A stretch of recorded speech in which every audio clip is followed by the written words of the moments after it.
Thanks to the COVID-19 pandemic, stress-free grocery shopping has become a thing of the past, at least for now. People are expressing concerns over how to keep themselves and their communities safe through social distancing in crowded grocery stores. And it's not just being in the stores that feels dangerous. Many are concerned about coming into contact with surfaces which could potentially be contaminated by someone who might have the virus. Can we touch it?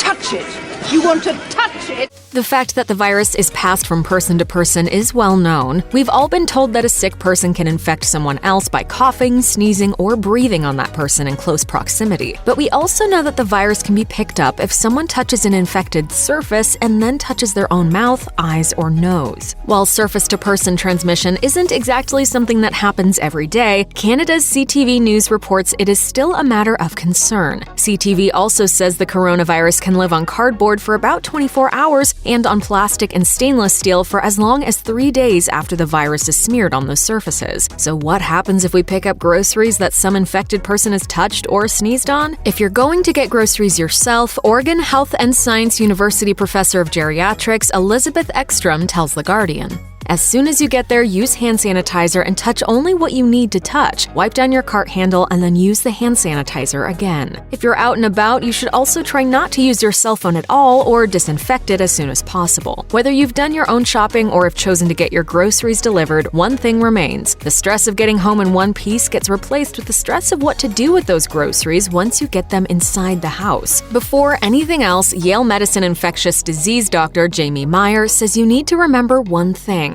While the SARS-CoV-2 virus can theoretically live on inanimate surfaces for very long periods, this does not mean that it is transmitted from person to person this way. The primary mode of transmission is still person-to-person contact via droplets. We've heard government agencies say that food supplies are all right. The Food and Drug Administration says that the food chain is safe for both people and animals and that there is, quote, no evidence of human or animal food or food packaging being associated with transmission of the coronavirus that causes COVID-19. The U.S. Department of Agriculture has also said that food and food packaging are safe. Other doctors, like food microbiologist Donald Schaffner, tell The Guardian that there's absolutely no need to go through the trouble of disinfecting your groceries. He said, right now there's no evidence that the virus is spread through food. There's no evidence that it's spread through food packaging. That doesn't mean that we might not learn new evidence tomorrow that would change our thoughts on that, but right now that's what we believe. Still, Colorado nurse and infection preventologist Lauren Bryan